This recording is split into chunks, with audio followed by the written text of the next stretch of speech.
distribution of the trust assets. You pick someone who you're leaving the responsibility to. However, they can either choose to do it themselves, and sometimes people do that and are qualified to do that, or they can hire an attorney. Usually trust administration is about 1%. So let's compare that. 1% versus 25%. Okay? What would we like our family to experience? 1% or 25%?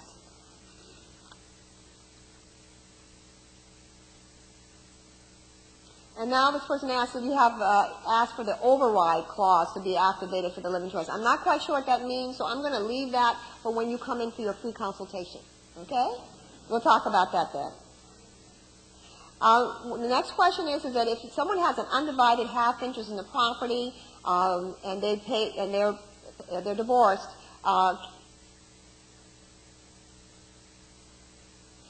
I think they want to know what would happen with their interest. Okay. First of all, you want to make sure that that 1/2 interest is in trust. If it's still in a joint tenancy, guess what? The person that you're a joint tenant with are going to get your property, even that's not your intention. We can break a joint tenancy, however, with anyone that you might have by placing your interest in the trust. So you want to make sure you control that 1/2 interest, just like you would control 100% interest, and then it goes to the person you want it to go to. The next question is there a difference between a living trust and a revocable trust? They are one and the same. The trusts that we are talking about today are all revocable. That means that at any time in the future you would decide to change the trust, get rid of it entirely, add new people, get new property. Any of those things are all capable of being done. You're going to have complete control over what happens. Irrevocable trusts, someone asked me about. Irrevocable trusts are usually only used when we have property that we want to exclude from our estate. And why we do that is that right now in the United States, we can give away $2 million worth of value of property. And remember, property is everything, not just our real property, without paying an estate tax. If we have an estate worth more than $2 million, our families will be subject to an estate tax, which is 37 to 55%. Large amount of money, okay, over and above the $2 million. So there are ways for us to deal with that. There's easy ways by doing what we call irrevocable trust, where basically we give property away during our lifetime that we can no longer control, and when we do that, the IRS says it doesn't belong to us anymore, and therefore it's not subject to estate tax. The next person that says, do I need a living trust with one child? Certainly, you need a living trust with one child. Many of my clients, that's exactly the situation. Do you think that just by the fact that you have one child only, that one child would automatically be entitled to do things financially for you? That's not the case. Even with just one child, many times, I just had someone come in, doctors will not take their instructions. If you have a medical emergency, the doctors and hospitals are getting much, much more strict about you coming in with a health care directive and with HIPAA authorizations because of the liability involved of taking instructions from someone that you did not authorize.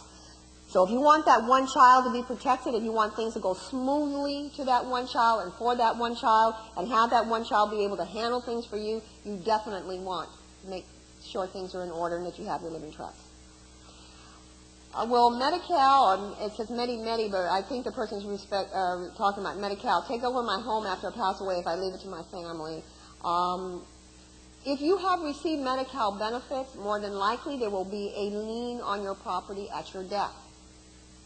Medi-Cal, is a program that's supposed to be there for people who don't have the ability to pay for things themselves.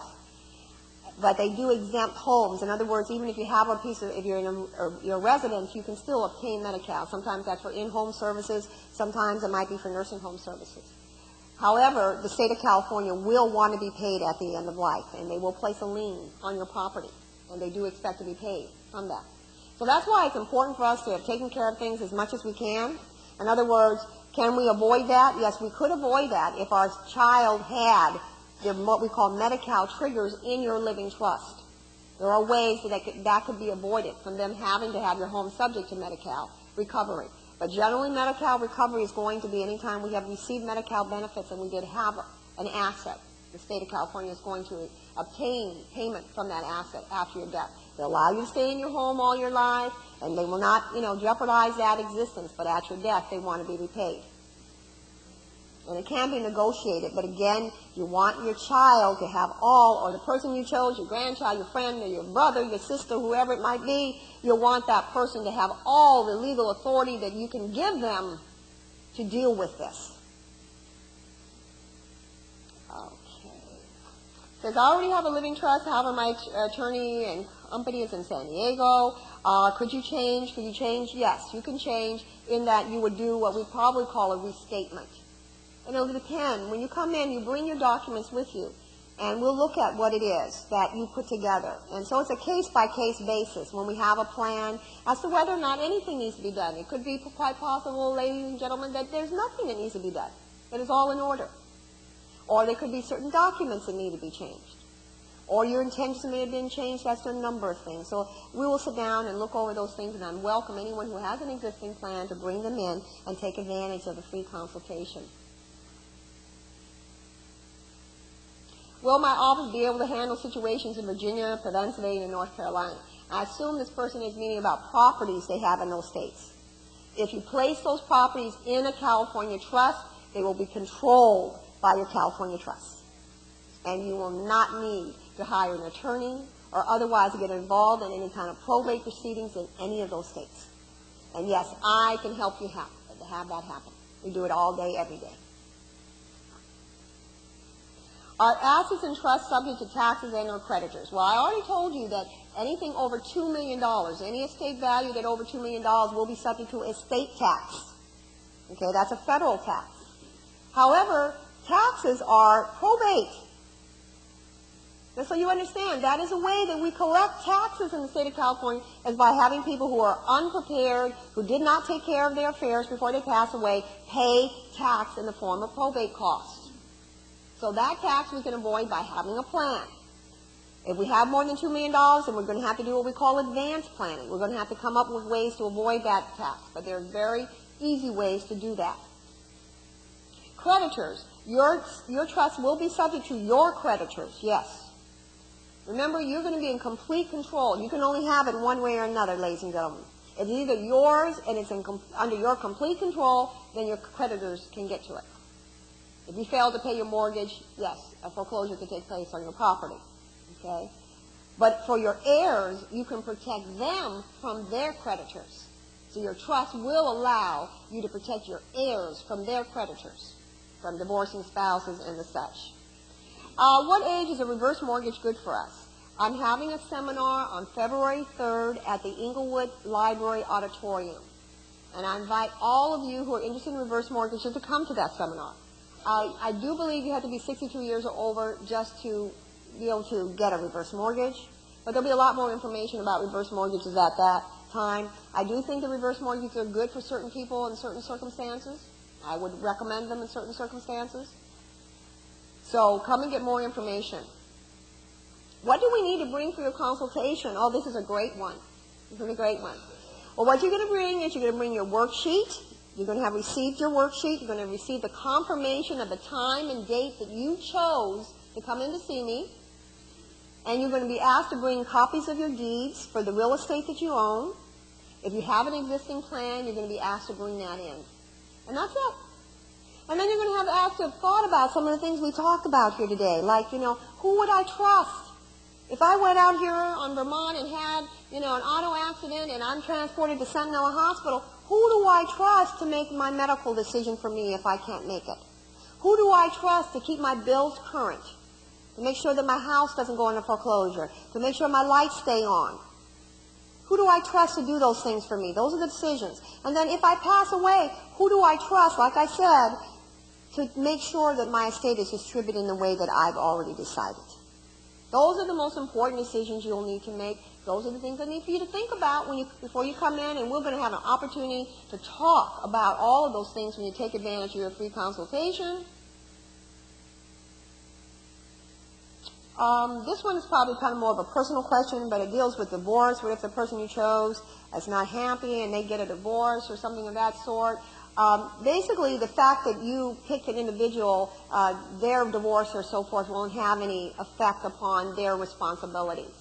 So just because they married doesn't mean that their spouse is going to get involved in your estate just because they're married to them. They will have a single responsibility. So we have 14 seconds left, so unfortunately I don't think we have any more time for the questions today. I am going to be over at the hall with you all today, and I will be available if anyone would love to come up to me. Stacy, I'm asking you to please come up now and to gather up the evaluation forms. So please, those of you who have decided, you know, I want to do this, I want to kick this, I'm going to make this a part of my New Year's resolutions, I'm going to take care of this, would you please go ahead and just pass your sheet down to the end of the row, and we will pick it up for you. You're going to receive from us a written confirmation that you have of the time and day you picked to come in and see us. And as I said, I've reserved 5 weeks just for you. And then at that time, you're going to get your worksheet. You're going to fill it out. You're going to bring your deeds. You're going to bring any plans you already have. And then we're going to have an hour and a half to sit down and talk about your situation, decide what you want to do, and take care of it. And it would be my honor and my pleasure. I just feel the warmth from everybody here in this room, and I just want to thank you so much for making this a wonderful experience for me.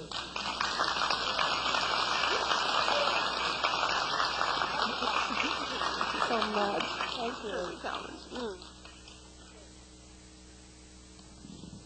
Okay, family, give it up. That was outstanding, Attorney Collins, and we thank you so very much.